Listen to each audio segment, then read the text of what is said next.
Morning to many. Good afternoon, good evening, depending where you are. Welcome to our 185th Reading Online Sports Economics Seminar. We are hosted by the University of Reading and, generously sponsored by the Sports Economics Review. Before we get going, a couple of points of admin. You will have seen in the reminder announcement that went around an updated list of the forthcoming seminars. We've got a bunch of seminars after Christmas into 2025, and there's also a list of forthcoming conferences as well.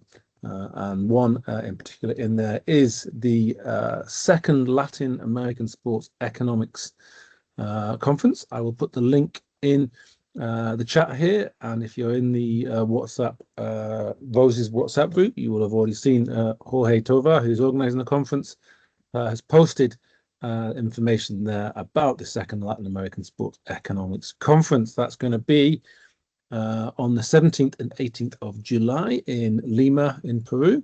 The keynote speakers will be David Forrest from the University of Liverpool and Stefan Szymanski from the University of Michigan. There's a link now for a conference website, and there's a call for papers with a deadline on March the 1st. I've also been flagging up another conference recently, which is going to take place at the stadium that is behind me. That's Oldham Athletic Stadium, Boundary Park in Oldham in Greater Manchester. Not too far from Manchester Airport, a well-linked international airport. And that's going to be 14th and 15th of February. Football, finance, analytics, and history conference at Boundary Park, Oldham, with a range of speakers, including, again, Stefan Szymanski, also Kieran Maguire, and a number of other speakers from a range of areas. And we are hoping that we'll be able to have Avram Grant as an after-dinner speaker at that particular event. So that's February the 14th, 15th. No website yet for that, but that will come up very shortly. I don't want to take up any more of Jacob's time. Jacob is kindly woke up at the crack of dawn, where he is in California. He's going to present to us on uncovering the effect of toxicity on player engagement and its propagation in competitive online video games. Jacob is happy to take questions as he goes along, so raise your hand and attract his attention. And if you don't, I will also interrupt. Thank you very much, Jacob, for being able to talk. All yours. Thank you very much. And I'd also like to acknowledge that Mike Alvarez, who's a co-author on the paper and my advisor as well, has joined us as well. So he's in the chat, and he'll able to take questions. He'll be able, pardon me, to take questions with me. Let me just put it in full screen mode, and we can get started.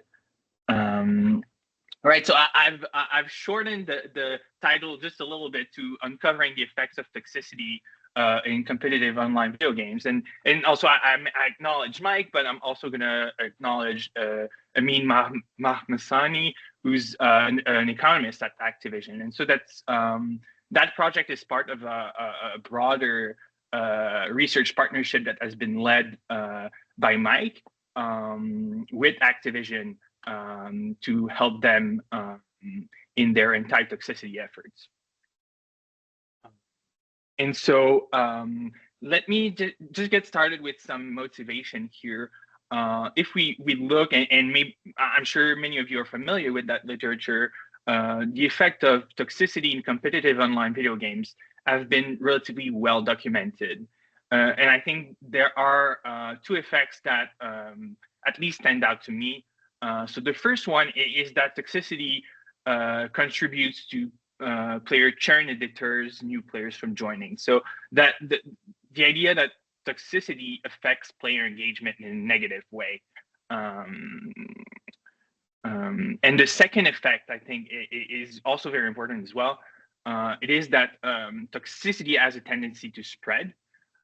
So exposure to toxicity causes other players to engage in similar behavior. And also, however, although these effects have been relatively well documented, I think that if we look at the literature, we don't have a great understanding of how these effects might vary across different contexts. And that actually has important implications, especially if you think you put yourself in the shoes of a video game publisher. Although you might have a strong commitment to fight toxicity, you don't necessarily have unlimited resources available to fight it. So you'd like to focus those limited resources where they might have the strongest, largest impact, and that's going to be dictated, among other things, by the magnitude of the effect toxicity has. And so our objective here is to shed light on the variations in the effect of toxicity across different contexts. And to this end, we have access to extraordinary data, proprietary data from Call of Duty Modern Warfare 3. That's published by Activision. It's their main game. And there's something really remarkable about this data. And it is that since 2023, Activision has been partnering with a startup called Modulate with a mission to develop intelligence voice technology to identify and combat toxicity. And so specifically, Activision has integrated Modulate's proprietary voice chat moderation technology, ToxMod, into its gaming platform. And so that really gives us unprecedented data on the prevalence of toxicity and how players are exposed to it. And so specifically, so I was telling you that we're interested in understanding how the effect of toxicity might vary across different contexts. So I'll be a bit more specific by what I mean by context. So first of all, we're going to be interested in estimating varying effects depending on the match outcome. So whether the player wins or loses a match, and also distinguishing, and I think that's probably the most important thing here, between its different sources. And so here we're going to be interested in understanding how the effect vary depending on whether it comes from toxicity comes from opponents versus teammates, and just focusing on teammates, whether it comes from teammates in the same party versus those in a different party. And so here I just I made a small table just to clarify what I mean by same party versus different party. So it is relatively common in those games that people can form parties. And so in that case, when they join the game, they are basically put together on the same team. So you can think about you can think of teammates in the same party as your chosen teammates you've chosen to play with, as opposed to teammates in a different party who were assigned to you by the game, by some algorithm. And in general, as a rule, your opponents are assigned to you by the game. And so we're going to be considering the effect of exposure to toxicity on two specific outcomes. So the first one is going to be the time it takes a player to enter their next match, and that's meant to reflect their at least short-term engagement, short to medium-term engagement. So whether they take 30 seconds to enter their next match versus 3 days. And the other outcome of interest here is going to be the probability that they engage in toxic language in the current match. So you can think about this as a contemporaneous peer effect. So I'm sure many of you right now are thinking, that making any sort of causal claim is going to be difficult here, because the relationship between being exposed to toxicity and outcomes of interest is rife with endogeneity. And so here I'll get into more details a bit later, but to overcome that challenge, we're going to be formulating two-stage least squares or instrumental variable estimation identification strategy that's going to be leveraging the network of interactions between different players across various matches. And so specifically what we're going to do is we're going to instrument whether a player engages in toxicity with their probability of doing so in prior matches with other players. And so we contend that it is going to give us causal estimates of the effect of exposure toxicity. And just to give you, before I delve into the data and methodology, let me just give you a brief summary of the results. So first of all, our analysis confirms that indeed exposure to toxicity has a significant negative effect on on short-term, medium-term player engagement, and also that toxicity tends to spread, with players being exposed to toxicity being more likely to adopt similar behavior. And we also find that these effects vary meaningfully and significantly based on several factors. The first one being whether the toxicity comes from opponents versus teammates, whether these teammates are in the same party or in a different party, and on the match outcome as well. So whether the player who's being exposed to toxicity wins or loses the game. So that's the end of the introduction. Before I delve into the data and methodology, are there any questions I can answer at this point?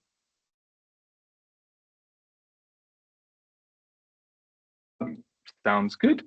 Our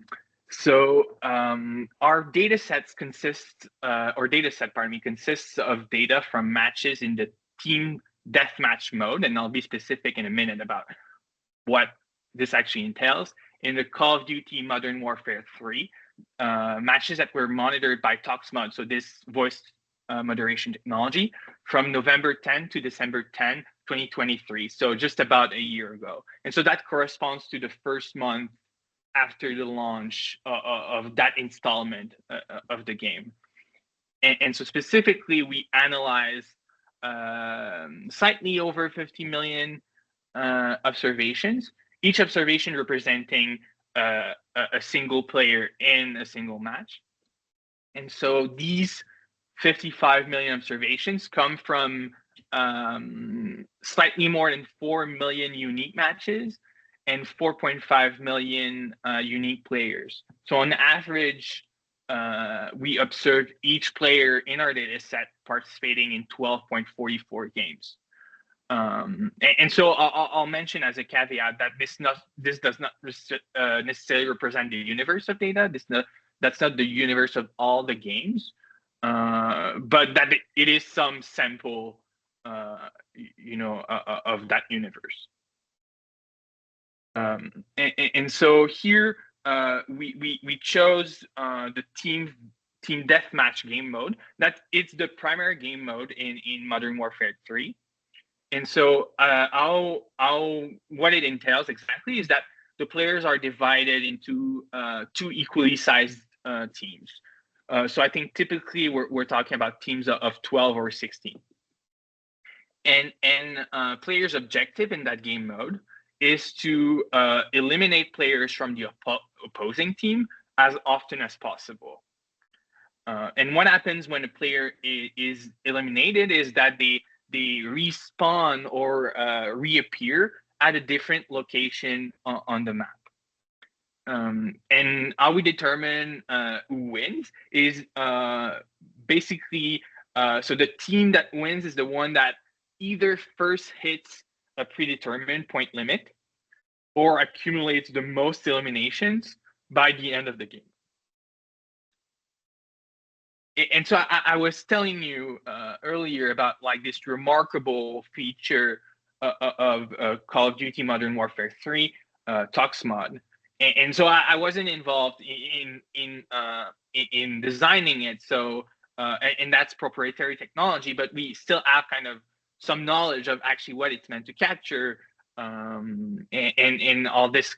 When we're gonna look at results, I'm also going to add more insights into what it actually captures. But just as a background, so it's a multimodal voice moderation technology. So it's trying to capture different aspects of speech. Some that they mention is emotion, volume, transcribed content, trying to infer intention, and other related signals, and trying to identify harmful or malicious content. And so the ToxMod captures all these different signals and feeds them into machine learning models that is trying to capture, that is trying to produce some classification, some assessment of the primary type of harm that occurs in an audio clip. And so this information can be used later on to inform moderation actions, whether they be feature or temporary account restrictions. But so here there's a table. If you allow me, I won't read any of this out loud, but I just put it there so you kind of get a sense of actually what are the things that are being captured by ToxMod. And so there are six, main categories of harm: adult language, audio assault, gender and sexual hate speech, racial and cultural hate speech, sexual vulgarity, and violent speech. And so now let me kind of talk more about model specification, and then I'll kind of formally introduce the causal identification strategy. So in general, we're going to be interested in estimating the kind of model that is displayed on the screen. So on the left-hand side of the equation, we're going to have some outcome of interest in match I for player J. So you can think about this as the time it takes player J to enter the next match after match I. We're going to have a player-specific intercept that is going to it's simply a fixed effect, right? So we're leveraging, again, the fact that we have repeated observations. And so we're trying to capture, for instance, players' general tendency, to play at more or less regular intervals.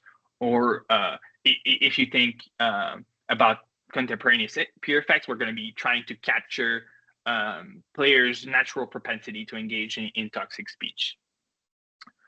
So on the right-hand side, we're basically going to have as independent variables the number of players other than player J who have used toxic language at least once in match I. So we're basically just have binary variables that is going to capture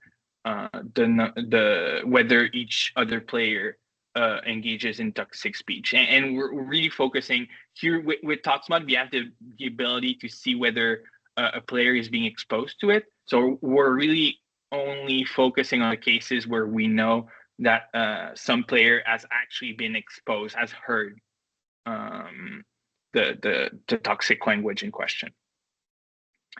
And in that model, there are many sources of endogeneity.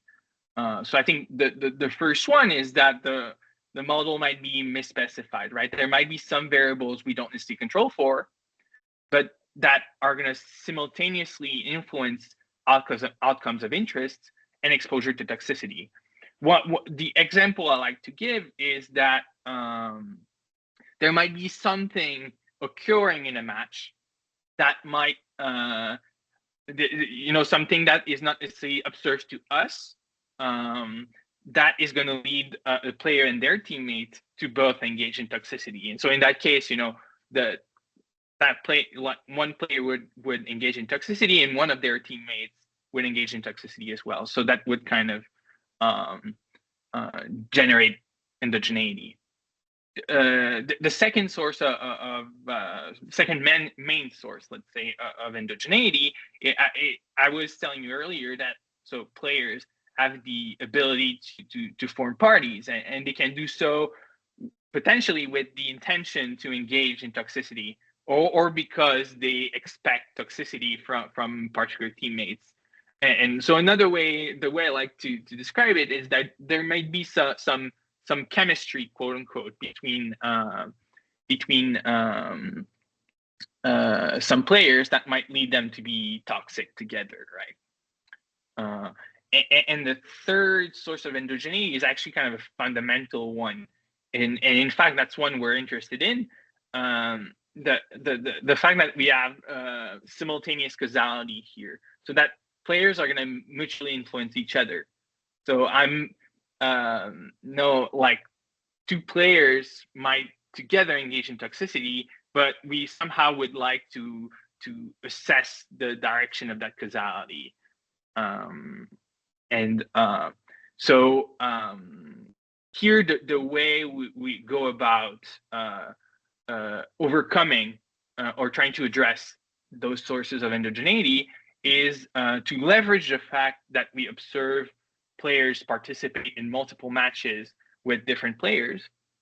And so that generates a network of interactions between players.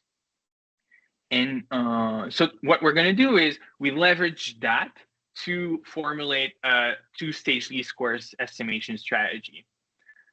So what we do is we instrument, like I was telling you earlier, whether a player engages in toxicity with the probability that they have done so in prior matches with other players. So imagine I'm interested.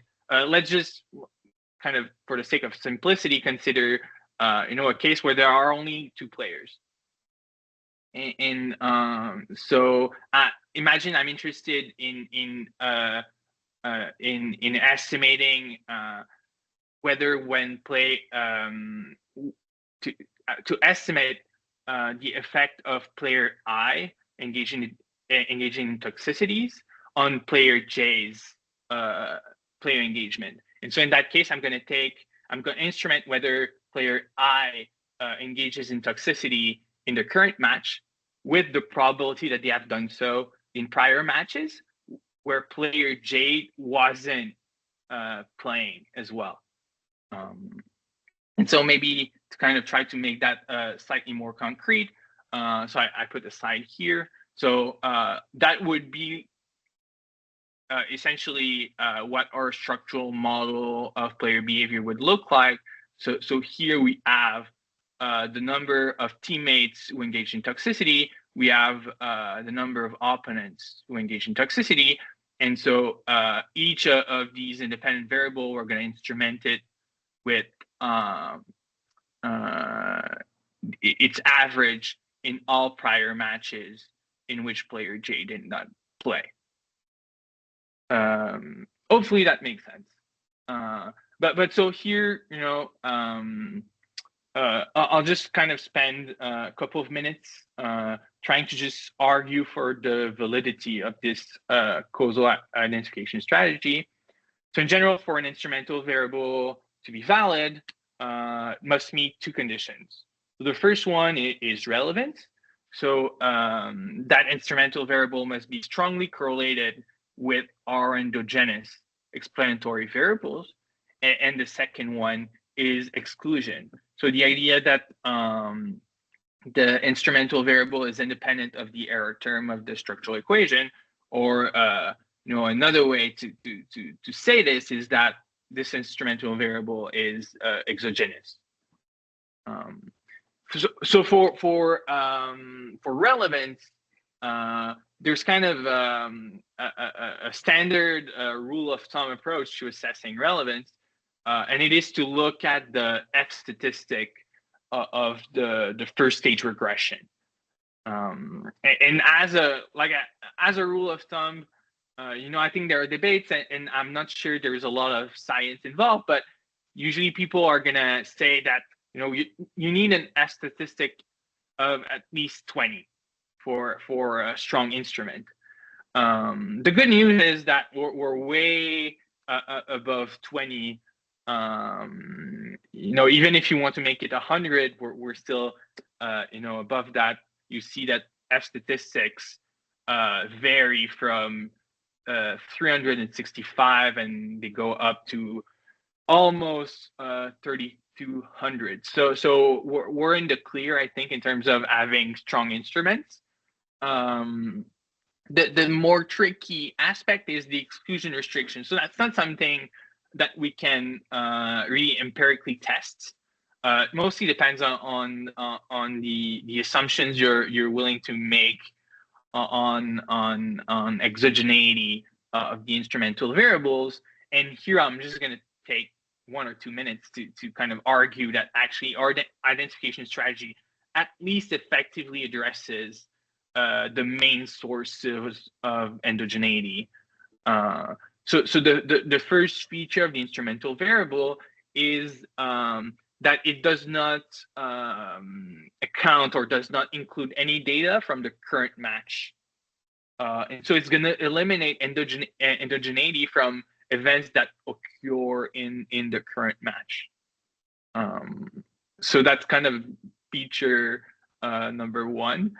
The second kind of benefit of the instrumental variable is also the instrumental variable does not include or contain any information from other matches in which both players were participating. So we're going to be mitigating endogeneity that comes from that particular chemistry I was talking to you earlier, maybe between these two specific players. So maybe there's something about them that makes them toxic together, or maybe they actually join the game with the intention of being toxic. And the third one, maybe it's not something I mentioned earlier, but I think it's an important point as well. So we're only using data from previous matches. And so here we're going to be neutralizing potential long-term effects of exposure to toxic language on the outcomes of interest.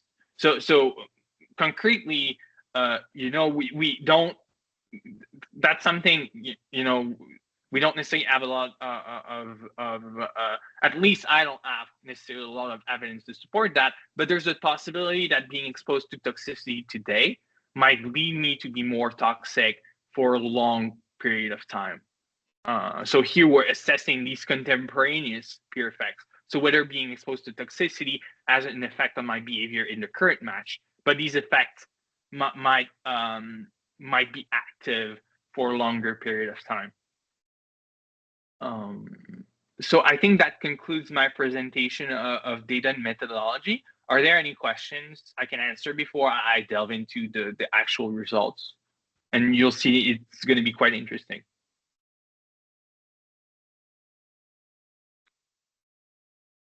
Wonderful. Hopefully that it means that's clear. So the first piece of information, the first result I want to show you is a descriptive one. So showing you the probability of exposure to toxic language, and that's gonna allow me the opportunity to maybe talk a bit more about what ToxMod actually captures. So on the x-axis, we have the probability of we have essentially the origin of toxicity. So whether a player is being exposed to toxicity from their opponents and teammates, and on the y-axis, we have the probability of exposure to toxicity in percent. Indeed, that is not a mistake. So you'll see here, if we read that number, for instance, a player has a probability of 0.02% of being exposed to toxicity from their opponents when they lose a match. So here, I think, let me start by saying that we're still considering millions of observations. So that 0.02% still amount to some non-trivial amount of observations. So that's point number one. Point number two here is I think it's actually informative of what ToxMod actually captures, because ToxMod is a machine learning model, right? So it's not something that's like completely perfect, and so there's the possibility of false positives and false negatives. So maybe one inference I would make from this result is it seems that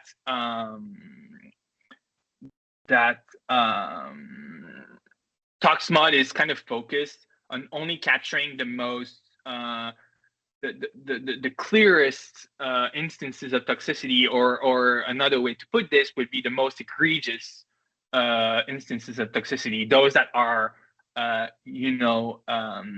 unambiguously toxic. Because one way to think about this is in terms of false positives and false negatives. Another way to think about this is that toxicity probably lies on a spectrum between something completely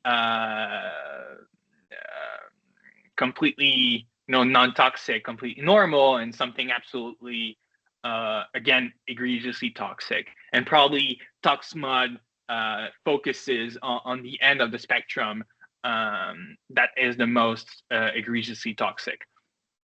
So that's kind of a general point that I wanted to make. But in terms of substantive results here, we still have kind of interesting insights into when toxicity seems to occur. So in general, a player is more likely to be exposed to toxicity from their teammates, which is not necessarily surprising, because when you think that, so in general, in terms of voice chat, I'm always going to be in contact with my teammates, versus voice chat is going to be activated with my opponents only when we're in close proximity to each other. So in a sense, the opportunities for me to be exposed to toxicity from my opponents are much lower. And also, I would point out that we're more likely to be exposed to toxicity from our teammates when we lose a match, and it is the opposite when for toxicity from opponents. So we're more likely to be exposed to toxicity from our opponents when we win a match. So that's interesting as well. And so here I'm showing you opponents versus teammates. Now I'll be looking at only the teammates, comparing between my chosen teammates, so teammates from the same party, and my assigned teammates, so from a different party. So in general, the pattern with respect to match outcome is the same. So I'm always more likely to be exposed to toxicity, from teammates when I lose a match. But I'm slightly more likely to be exposed to toxicity from my chosen teammates as well. So that's interesting. Kind of makes sense as well, because again, if we kind of engage in some post hoc theorizing here, so if I'm gonna choose to play with someone, then it's probably with the intention, of talking and interacting with them. And so again, you have more opportunities to be exposed to toxicity from your chosen teammates because of that. But the difference between the difference in exposure toxicity from chosen versus assigned teammates is much lower than the difference between opponents and teammates. Right. So that was just one piece of kind of descriptive statistic that I think is interesting in its own right. But now I'll really talk about the main results here. And so what is the causal effect of being exposed to toxicity? And the first effect that I'm going to be looking at is on the time it takes a player to enter their next match. So that's short-term, medium-term player engagement, depending on whether toxicity comes from opponents and teammates. And so the y-axis is in hours.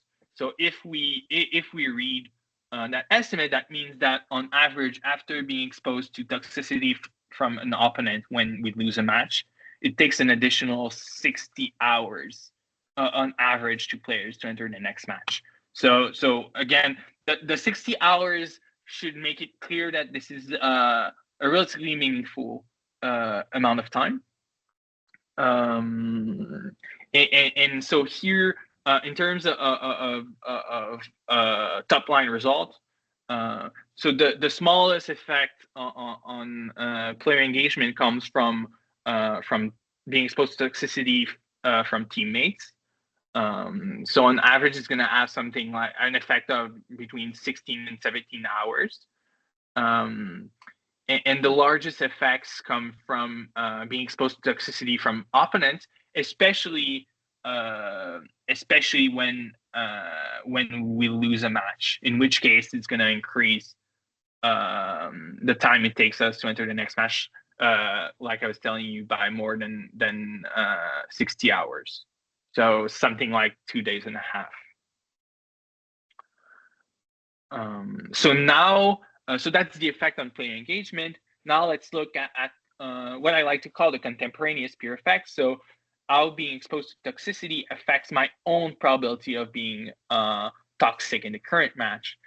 And so we'll see here that the result look relatively similar.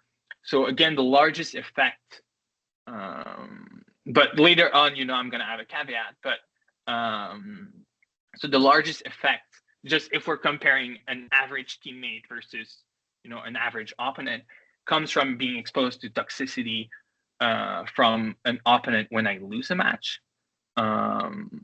Whereas so in general, being exposed to toxicity from an opponent when I lose a match is going to have a significantly larger effect than being exposed to toxicity, from an opponent when I win a match. But the differences between these effects and the effect of being exposed to toxicity by a teammate is not necessarily statistically significant. But all these the differences between these estimates are not statistically significant, but all these effects are significantly positive. And so if we look at the average being exposed to toxicity by an average teammate, it increases our own probability of being toxic by something like 8 percentage points. So these are, if again you think about the descriptive statistics I was showing you earlier. So here, the baseline probability of being toxic is very low, right? It's below 1%, probably in the order of like 0.1%, 0.01%, something like this.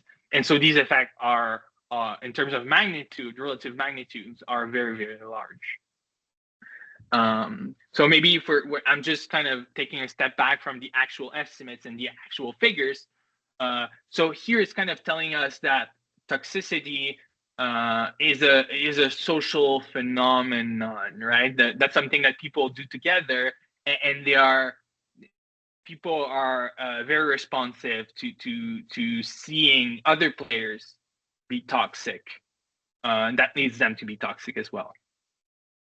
And so now before I was comparing opponents versus teammates, but I just want to focus here on teammates because not all teammates are equal in a sense.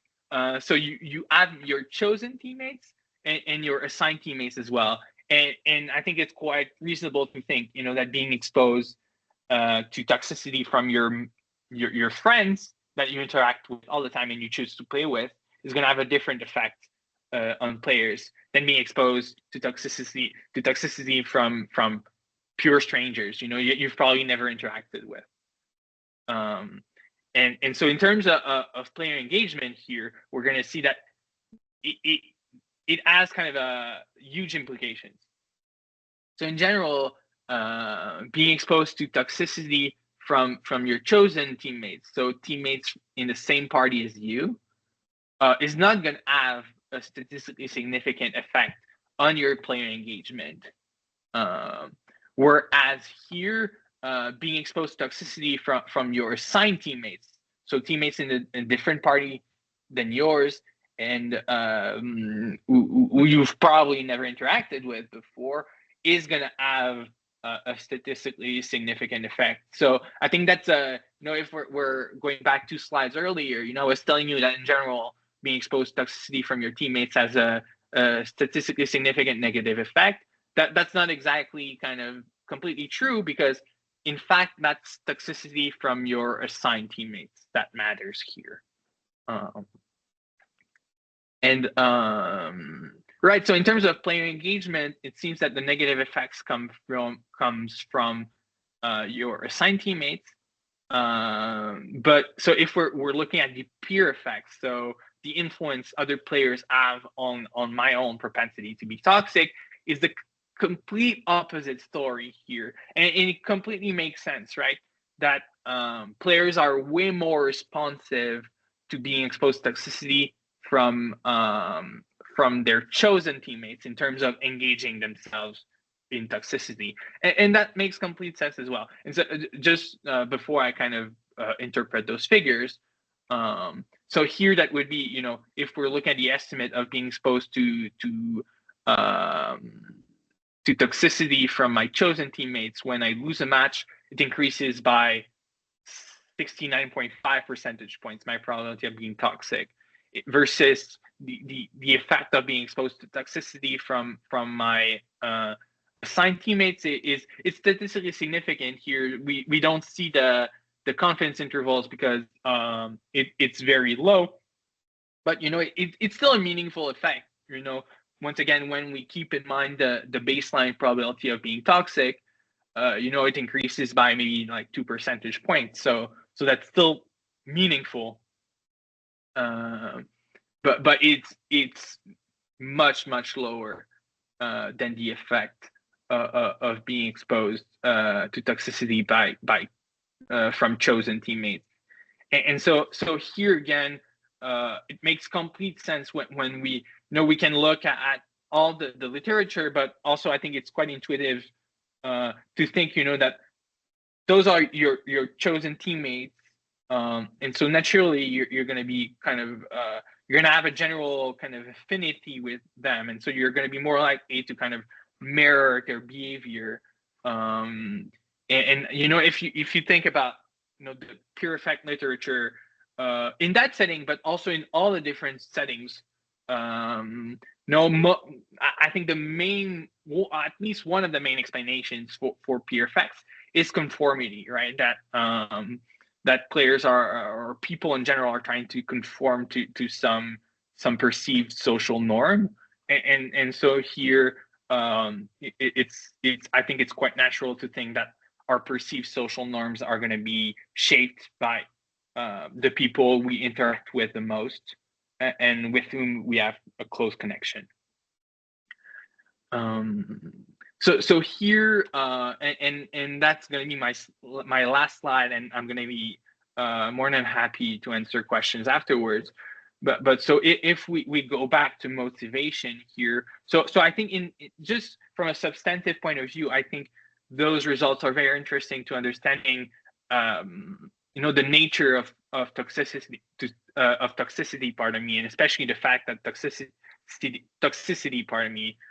it's still very early in the morning, I apologize, but it's a social phenomenon, but it also has implications. Once again, if we go back, we put ourselves in the shoes of a video game publisher who's trying to assign to allocate resources to fight toxicity across different contexts. And so here, if we're focused on mitigating, on minimizing the adverse effects of toxic language on player engagement, then we should probably focus on toxic language from opponents, right?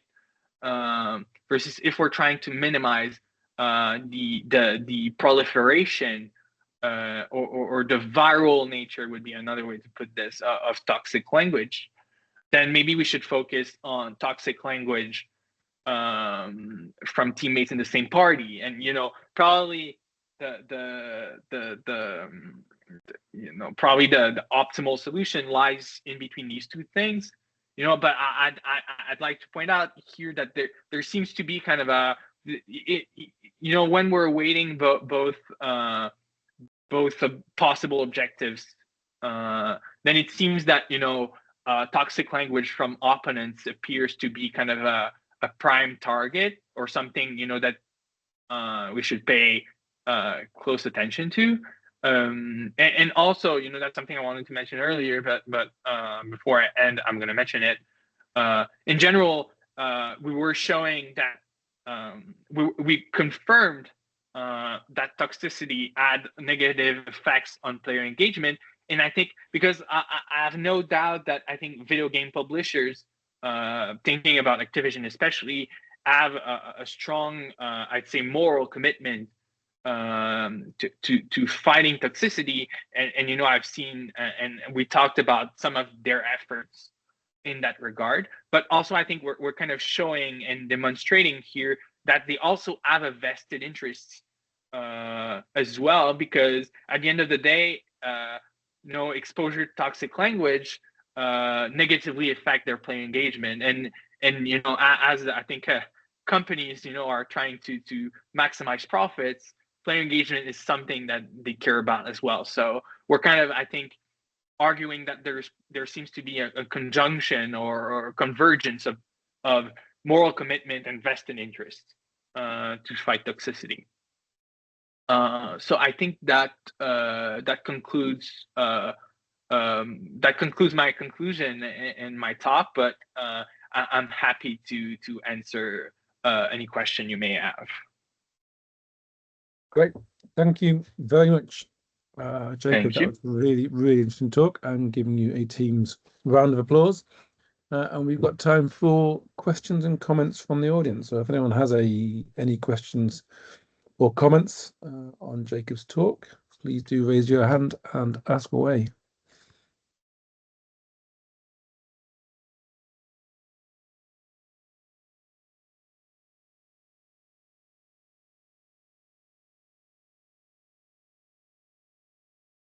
Stefan. Hi, yeah, this is super interesting and yeah, obviously quite important, right? But so there's sort of a number of I guess I'm puzzling over some of this. So some of the basic things, though. I mean, one of the things is the way in which toxic language is identified. So there's this algorithm, and it decides what's toxic. So let me give you an example. If I said to you, that was one motherfucking bad presentation, is that toxic? I think that also actually says, no, that was really good, actually, because that's kind of common policy there. So one question is, how is one to determine this, or how do you filter out these kind of use of toxic phrases or phrases which are toxic in one context but not in another? That's an excellent question, and I think I would. I think it's an absolutely valid and legitimate one, and I would go a bit further here. That I think there's, especially in I'm not a gamer myself, so when I started working on this, I think I came in with a fresh mind, because I don't really play video games. I still don't play video games, but I think there, if at least I trust the people around me who do play video games, there's some inherent banter involved in playing video games, and so I think that's a challenge. Whenever we're trying to measure toxicity, we have to face. And so here the way again, once again, those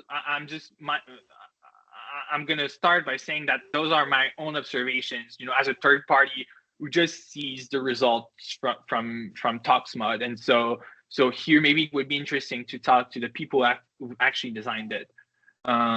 But it seems from what I've observed, and also from the estimates that we see, that again, ToxMod only captures the most egregious instances of toxicity, and so like on that spectrum, I think the example you said would probably lie in the middle, right? It's like, yeah, you're using a bad word, but it's probably not too bad. It's probably ambiguous, right? Because it was kind of used in a somehow positive setting. But I think I'm pretty confident in saying that Toxmod really is gonna be focused on the end of the spectrum that is kind of unambiguously toxic. For having seen some examples myself, those are things that I can't see any contexts in which those things would be kind of appropriate to say and use, and so I think that was kind of a design choice of the developers of that technology. And myself, I would be interested. I've never really talked to them, and so I'd be interested in sitting down and understanding that choice and how they tackle that. But just those are my observations as an analyst who just was given those scores, and I had to kind of reverse engineer and kind of to understand what they were trying to capture. So hopefully, I just to kind of conclude my answer, I think unfortunately, I think most of my answers is like, you need to trust me that this only captures unambiguously toxic situations. At the same time, I do think that the descriptive statistics, I think they kind of confirm here that claim, that because the baseline exposure toxicity is so low, much lower than what the previous literature finds. I think it like with the conjunction of all those things, I think it's safe to say that we would probably have a lot of false negatives. So situations that are toxic but that aren't being captured. But those that are being captured, pardon me, are probably not false positives. Hopefully that makes sense. Yeah, I mean, I trust you. I'm not sure I trust the algorithm, but there you go.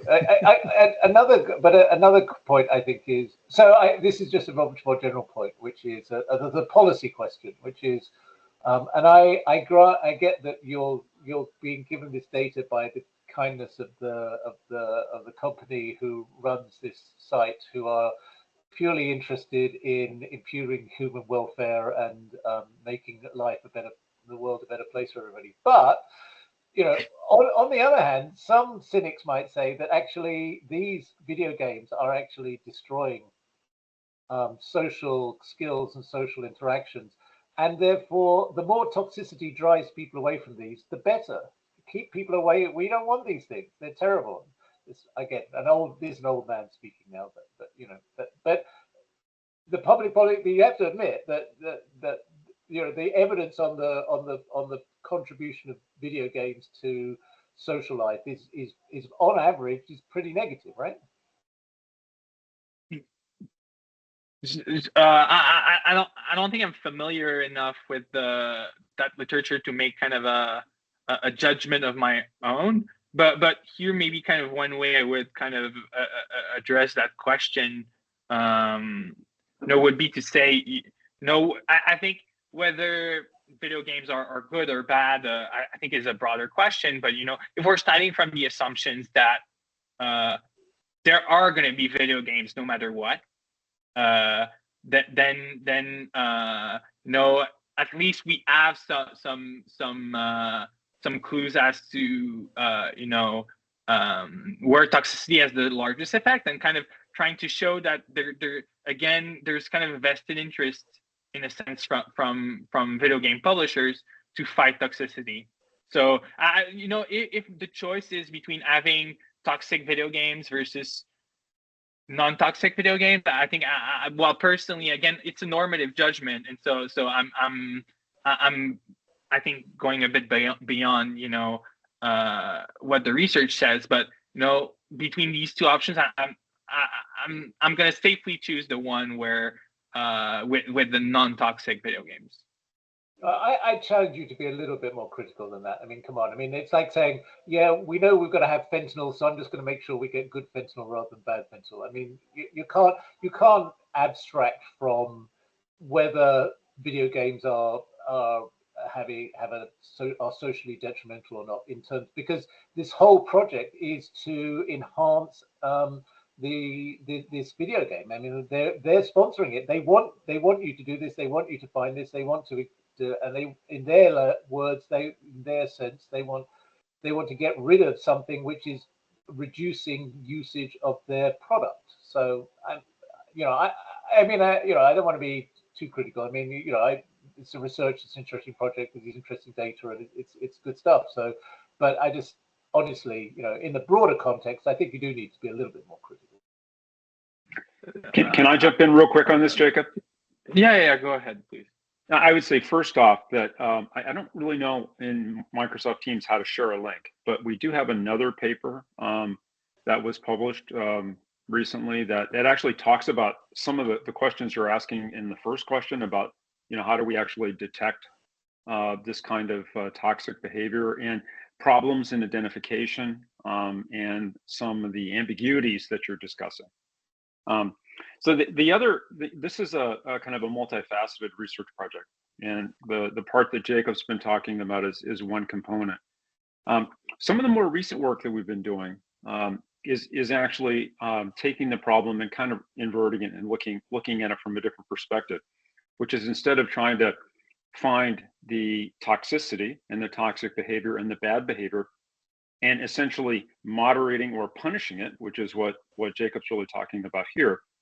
What we're now trying to do is we're trying to, in the same sort of data, try to identify players who are engaged in pro-social conversations and who are playing the game in these sort of more positive ways, because this is a multiplayer game. So looking for cooperative behavior, for example, that appears to be pro-social, cooperative conversations that are positive, and figuring out ways to try to incentivize that kind of behavior. So, we're trying to tackle this from actually the two different directions, identification of the negative behavior, trying to deal with that in various ways, but also now trying to identify the pro-social behavior and try and incentivize that.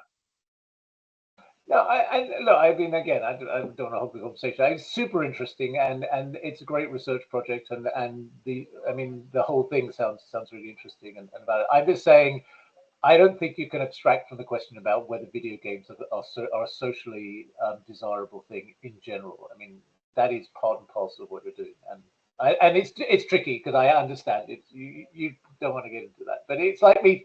I do a lot of research on soccer. You could say, is soccer really a good thing? Maybe we'd be better off if nobody played soccer at all. And to the extent that I contribute to encouraging people to play soccer, maybe I'm causing a problem. I just think we should all try to acknowledge these issues in the things we study. Anyway, sorry, really interesting though. I mean, I'm not being hypercritical. It's just.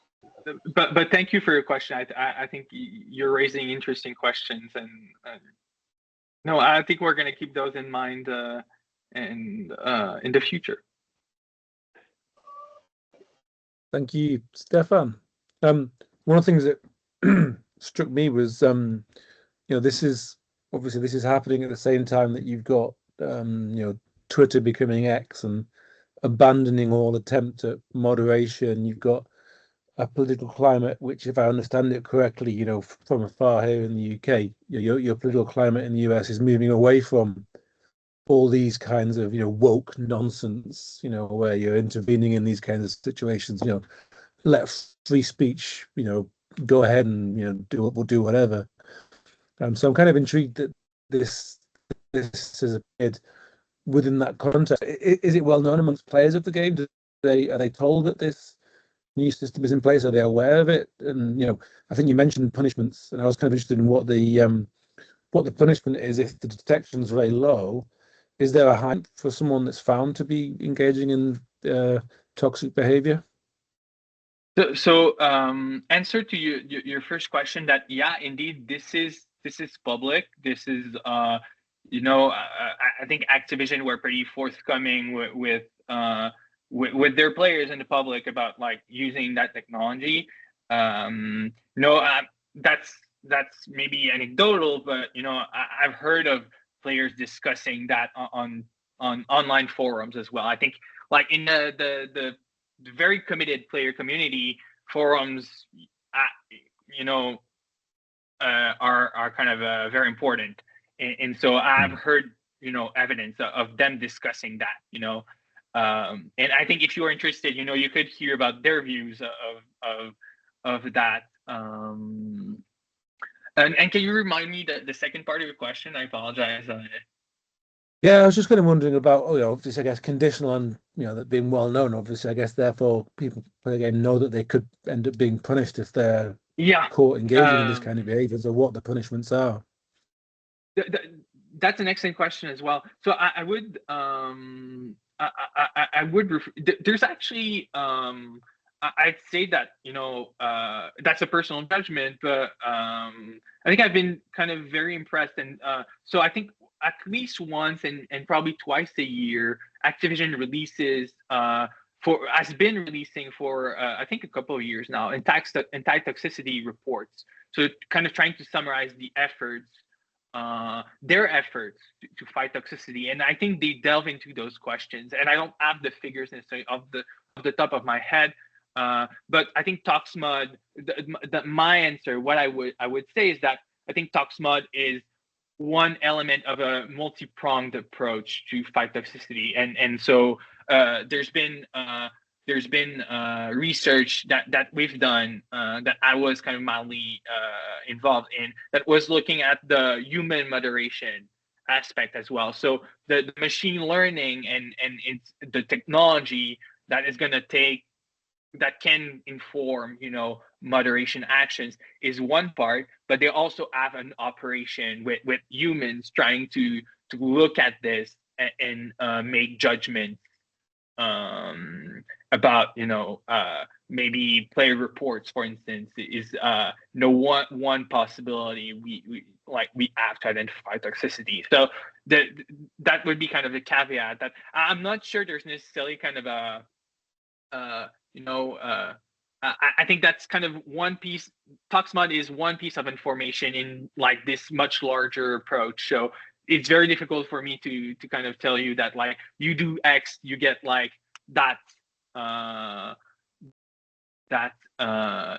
punishment. But I think in terms of the possible punishments, maybe again to just kind of give you some keys of answers here. So one possibility is like feature restriction or temporary account restriction. Yeah. So I think a common one is a shadow mute. That's how they like to call it. But so the idea that for some period of time you would basically be muted, right? So if I repeatedly engage in foul language, for instance, in that very egregious foul language, then maybe it's kind of good for me to just maybe for a day or two to just not be able to talk to someone else, and so hopefully when I come back, my behavior is going to have changed, and so that's a kind of action that they take. But if you're really kind of interested, you can Google Activision anti-toxicity report, and that's going to be the first thing that comes up. And I honestly would say that they've been trying to be transparent and more transparent on those questions. Great, thanks, Jacob. That's a really helpful answer. Are there more questions and comments from the audience?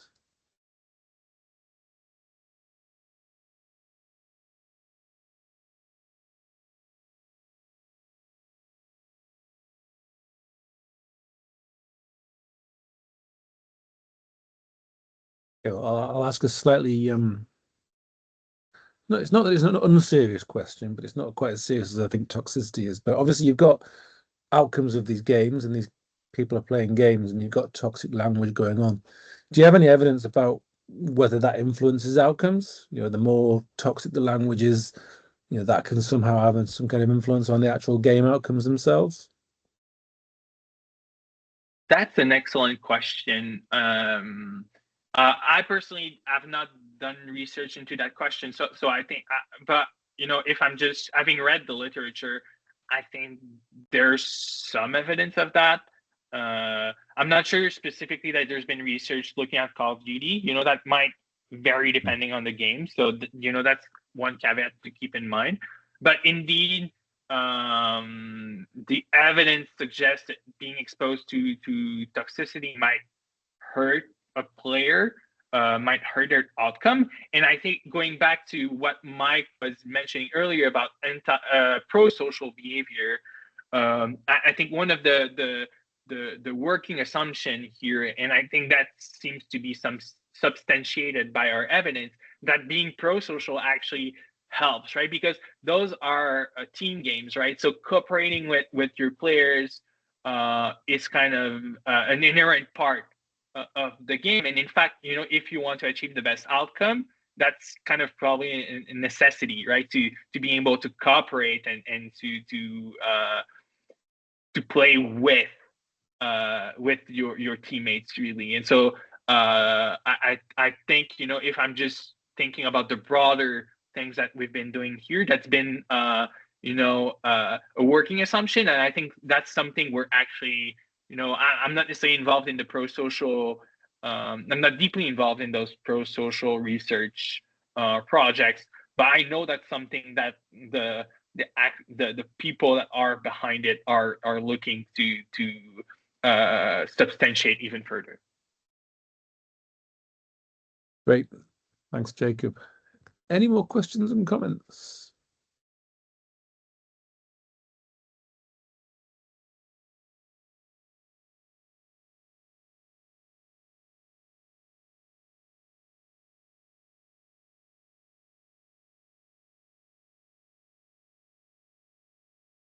Okay, well, thank you very much, Jacob. Thank you for a really interesting presentation. Very important, very topical issue. I think fundamentally important and really interesting to learn about these kinds of developments in kind of detection technology. So thank you very much for presenting that. Wish you all the best with the wider project and as you develop the work as well. We'll be back again this time next week for a final talk of 2024, when we will have Andrew Smirnoff presenting Attacking at Home: Do Coaches Drive Home Advantage in Football? And so I look forward to seeing many of you next week. If not, wish you all a Merry Christmas and a Happy New Year. Thanks, everyone. Thanks, Jacob. Thank you for the invitation. You're very welcome. Have a nice day.